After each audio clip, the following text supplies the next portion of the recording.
നമസ്കാരം. Pathanamthitta media spot ലൈവിലേക്ക് എല്ലാവരെയും ഞങ്ങൾ സ്വാഗതം ചെയ്യുന്നു. പോപ്പുലറിൻ്റെ പാപ്പർ ഹർജി ഇന്ന് പത്തനംതിട്ട സബ് കോടതിയിൽ പരിഗണിക്കുകയായിരുന്നു. ഇത് ഇന്ന് പൂർണ്ണമായിട്ടൊരു തീരുമാനം ഉണ്ടായിട്ടില്ല. ഹർജിയിൽ നിരവധി അഭിഭാഷകരാണ് ഈ പോപ്പുലർക്കെതിരെ വാദിക്കുവാൻ വേണ്ടി ഇവിടെ എത്തിയിരിക്കുന്നത്. പത്തനംതിട്ട കോടതിയിൽ നിന്നും തത്സമയം നമുക്ക് ഈ വാർത്തകൾ നൽകുകയാണ്. എന്താണ് ഇന്ന് സംഭവിച്ചത്? എന്താണ് സാർ?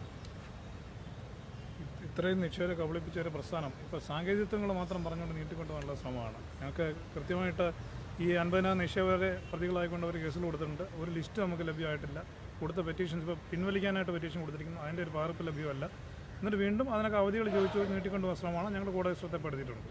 അവർ പിൻവലിക്കാൻ അപേക്ഷ കൊടുത്തു എന്ന് പറയുന്നത് ശരിയാണോ? പാപ്പർ ഹർജി പിൻവലിക്കാൻ? അതെ, തീർച്ചയായിട്ടും. അതിനെതിരായിട്ട് ഞങ്ങൾ അഭിഭാഷകർ ഒറ്റക്കെട്ടായിട്ട് ശക്തമായ നിലപാടെടുത്തിട്ടുണ്ട്. അപ്പോൾ ഇനി എന്നത്തേക്കാണ് അവധി വെച്ചിരിക്കുന്നത്? 9-ാം തീയതി നവംബർ. എല്ലാവർക്കും അപേക്ഷ നോട്ടീസ് കൊടുത്തതിന് ശേഷം നടത്താനാണോ? അതെ, തീർച്ചയായിട്ടും. സാർ, അത് പ്രാവർത്തികമാണോ? ഈ ആയിരക്കണക്കിന് ആൾക്കാർക്ക് നോട്ടീസ് കൊടുത്തിട്ട് വീണ്ടും പാപ്പർ ഹർജിയിൽ ഒരു തീരുമാനം എടുക്കാൻ? പാപ്പർ ഹർജി തീരുമാനം എടുക്കാനല്ല, മറിച്ച് അതിൻ്റെ അഡ്മിഷനായിട്ട് ബന്ധപ്പെട്ടുള്ള കാര്യങ്ങളാണ്. അതിനിപ്പോൾ വക്കാലത്തിട്ട അഡ്വക്കേറ്റ്സ് അവർ ഹാജരായിട്ടുണ്ട്.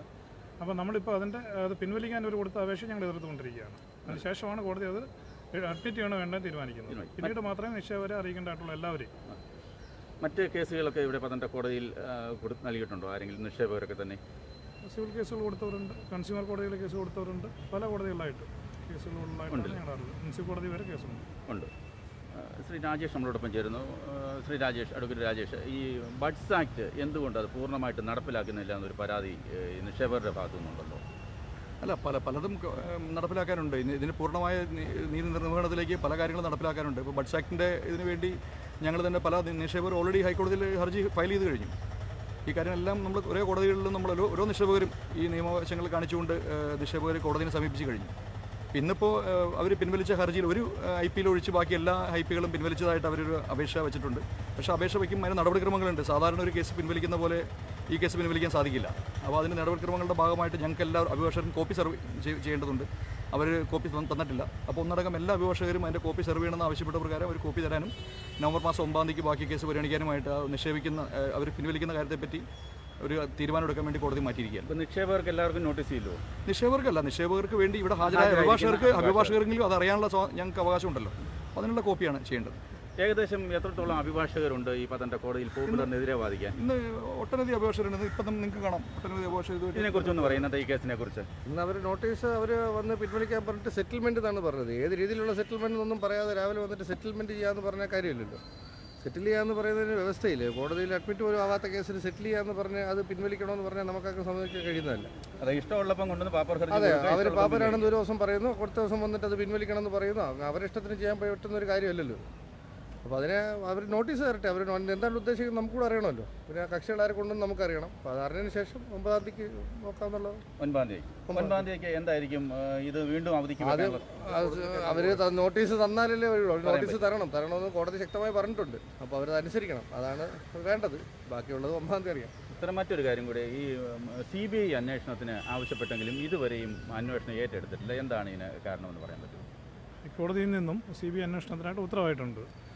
അത് കേരള സർക്കാർ അതിനെ പിന്തുണച്ചിട്ടുമുണ്ട്. ഇനിയിപ്പോൾ കേന്ദ്ര സർക്കാർ ഒരു അന്വേഷണ സംഘത്തെ പ്രഖ്യാപിക്കുകയും അതിൻ്റെ തലവനെ പ്രഖ്യാപിക്കുകയും അങ്ങനെയുള്ള ഓരോ നടപടിക്രമങ്ങളാണ് ഇനി നടക്കാനായിട്ടുള്ളത്. എന്നാൽ നിലവിൽ പോലീസിൻ്റെ അന്വേഷണ സംഘം വളരെ കാര്യക്ഷമമായിട്ട് അന്വേഷിക്കുന്നതാണ് നമ്മുടെ അറിവ്. CBIയിൽ എക്കണോമിക് ഒഫൻസ് അന്വേഷിച്ചിരുന്ന അർഷിത അട്ടല്ലൂരിയാണ് ഹെഡ് ചെയ്യുന്നത്. അവർ എക്സ്പീരിയൻസ്ഡാണ്.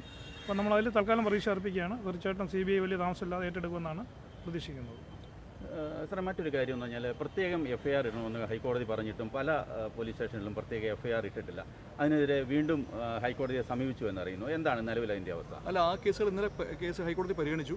അപ്പോൾ സോളിസിറ്റർ നമ്മുടെ ബഹുമാനപ്പെട്ട കേരള അറ്റോർണി ജനറൽ തന്നെ ഏതാണ്ട് 1500-ഓളം കേസുകളായി എന്ന കാര്യം കോടതിയിൽ ശ്രദ്ധപ്പെടുത്തിയിട്ടുണ്ട്. അപ്പോൾ ഒരു കേസിൽ നിന്ന് ഏതാണ്ട് 1500 ആയി എന്ന് പറയുന്നത് തന്നെ നിക്ഷേപകരുടെ ഭാഗത്തു നിന്ന് വലിയൊരു കാര്യം തന്നെയാണ്. അപ്പോൾ തീർച്ചയായിട്ടും നല്ല രീതിയിൽ കാര്യങ്ങൾ പോട്ടെ. കാലാവധി, ഈ റിമാൻഡ് കാലാവധി 29-നല്ലേ അവസാനിക്കുന്നത്? അതെ, ആദ്യത്തെ കേസിന്റെ 29-ാം തീയതി അവസാനിക്കും. മറ്റ് ഏതെങ്കിലും പോലീസ് സ്റ്റേഷനിലെ ഏതെങ്കിലും കേസിനെ സംബന്ധിച്ച് അറസ്റ്റുകളോ കസ്റ്റഡി അപേക്ഷ? ഒട്ടനവധി കേസിൽ അറസ്റ്റ് റെക്കോർഡ് ചെയ്തതായിട്ടാണ് ഞങ്ങൾക്ക് അറിയാൻ കഴിയുന്നത്. കസ്റ്റഡി അപേക്ഷ ലഭിച്ചില്ല എങ്കിൽ അവർ വീണ്ടും പുറത്തിറങ്ങുമോ? ജാമ്യം ലഭിക്കുമോ അവർക്ക്? അല്ല, അത്തരം കാര്യങ്ങൾ ഇപ്പോൾ സാങ്കേതികപരമായ കാര്യങ്ങളല്ലേ, അത് പോലീസ് കൃത്യമായി ചെയ്യുന്നുണ്ടെന്നാണ് നമുക്കറിയുന്നത്. ഇപ്പോൾ വെർച്വലായിട്ടാണ് കാര്യങ്ങൾ നടക്കുന്നത്. അതുകൊണ്ട് നമുക്ക് കൃത്യമായിട്ട് അറിയാനായിട്ട് സാധിക്കുന്നില്ല. അവരെ നേരിട്ട് ഹാജരാക്കണമെന്നില്ല. ഇപ്പോൾ കോടതിയിൽ നിന്നും ഓൺലൈനായിട്ട് തന്നെ മജിസ്ട്രേറ്റിന് മുൻപാകെ അവരെ കാണിക്കുകയും അവർ അറസ്റ്റ് റെക്കോർഡ് ചെയ്യുകയൊക്കെ ചെയ്താൽ മതി. അതെ. അപ്പം ആദ്യത്തെ കോന്നിയിലെ കേസിനാണ് ആദ്യത്തെ അറസ്റ്റ് നടന്നിരിക്കുന്നത് അതെ അല്ലേ? അതെ അതെ അപ്പോൾ അടുത്ത കേസിന് അറസ്റ്റ് നടന്നിട്ടുണ്ട് നടന്നിട്ടുണ്ടാവുമെന്നാണ് നമുക്ക് അനുമാനിക്കേണ്ടത്. സ്വാഭാവികമായിട്ടും ഉണ്ടാവണമല്ലോ. കാരണം അനുഭവിച്ച medical college police station already ഒരു വാറണ്ട് ഇഷ്യൂ ചെയ്തു. ഇത് Thiruvananthapuram medical college medical college warrant issue ചെയ്തിട്ടുണ്ട്. അങ്ങനെ ഉണ്ടെങ്കിൽ 29 തന്നെ അത് മുമ്പ് വീണ്ടും തന്നെ അടുത്ത അടുത്ത അറസ്റ്റ് രേഖപ്പെടുത്താൻ സാധ്യതയുണ്ട്. എപ്പോഴും സാധ്യതയുണ്ട്. അതുകൊണ്ട് വീണ്ടും ഒരു റിമാൻഡിൽ പോകും അല്ലേ? അതെ. Okay, thanks. വളരെ വളരെ നന്നായി സന്തോഷത്തോടെ തന്നെ അഭിഭാഷകർക്ക് നന്ദി പറയുന്നു. കാരണം നല്ലൊരു വിവരണമാണ് ഒരു പത്തനംതിട്ട സബ് കോടതിയിൽ നടന്ന കേസിനെ കുറിച്ച് വളരെ നല്ലൊരു വിവരം തന്നെ അവർ നൽകിയിരിക്കുകയാണ്. കാരണം നിരവധി നിക്ഷേപകർ ആശങ്കയോടെ എന്താണ് ഇന്ന് പാപ്പർ ഹർജി പിൻവലിക്കുക എന്നുള്ളതിനെക്കുറിച്ചൊക്കെ ആശങ്കയോട് തന്നെ അവർ കാത്തിരിക്കുകയായിരുന്നു. അവർ പിൻവലിക്കാൻ വേണ്ടി അപേക്ഷ പത്തനംതിട്ട സബ് കോടതിയിൽ കൊടുത്തെങ്കിലും കോടതി അംഗീകരിച്ചിട്ടില്ല എന്നാണ് പറയുന്നത്. കാരണം ഇതിൻ്റെ എതിർഭാഗത്തുള്ള അഭിഭാഷകർ, നിക്ഷേപകരുടെ ഭാഗത്തുള്ള നിരവധി അഭിഭാഷകരുണ്ട്. അവർക്കെല്ലാവർക്കും തന്നെ നോട്ടീസ് ഇഷ്യൂ ചെയ്തതിനു ശേഷം മാത്രമേ ഇത് പിൻവലിക്കാൻ അനുവദിക്കൂ എന്ന് പറഞ്ഞു കഴിഞ്ഞാൽ ഇഷ്ടമുള്ളപ്പോൾ കൊണ്ട് പാപ്പർ ഹർജി കൊടുക്കാനും ഇഷ്ടമുള്ളപ്പോൾ പിൻവലിക്കാനും പറ്റില്ല എന്നുള്ള നിലപാടിലേക്കാണ് കോടതി എത്തിയിരിക്കുന്നത്. അടുത്ത ദിവസം കേസ് പരിഗണിക്കുമ്പോൾ മാത്രമേ കോടതിയുടെ പരിഗണനയിരിക്കുന്ന കാര്യമായതുകൊണ്ട് അതുകൊണ്ട് മാത്രമേ നമുക്ക് എന്താണ് സംഭവിക്കുന്നത്, എന്താണ് തീരുമാനമെന്ന് അറിയാൻ കഴിയുള്ളൂ. എന്തായിരുന്നാലും 29-ന് അവരുടെ റിമാൻഡ് കാലാവധി അവസാനിക്കുകയാണ്. ഇതിനിടയിൽ തന്നെ ഒരു അഭിഭാഷകൻ പറഞ്ഞനുസരിച്ച് തിരുവനന്തപുരം മെഡിക്കൽ കോളേജ് പോലീസ് ഒരു അറസ്റ്റ് വാറണ്ട് പുറപ്പെടുവിച്ചിട്ടുണ്ട്. അങ്ങനെയുണ്ടെങ്കിൽ വീണ്ടും അവരെ അറസ്റ്റ് ചെയ്യുകയും കസ്റ്റഡിയിലേക്ക് വാങ്ങുകയും ചെയ്യും. അപ്പം വീണ്ടും ഈ പറഞ്ഞ കാലാവധി അവർ റിമാൻഡിലേക്ക് പോകുന്ന ഒരു സാഹചര്യം കൂടിയാണ് ഇപ്പോൾ അഭിഭാഷകർ പറഞ്ഞനുസരിച്ച് നമുക്ക് മനസ്സിലാക്കാൻ കഴിയുന്നത്. എന്തായാലും ഒരു അഭിഭാഷകരല്ല, നിരവധി അഭിഭാഷകരാണ് പോപ്പുലർ നിക്ഷേപകർക്ക് വേണ്ടി ഇവിടെ ഹാജരാകുന്നത് എന്നുള്ളൊരു വസ്തു കൂടിയുണ്ട്. പത്തനംതിട്ട മീഡിയയ്ക്ക് വേണ്ടി പ്രകാശം ചേത്താനം.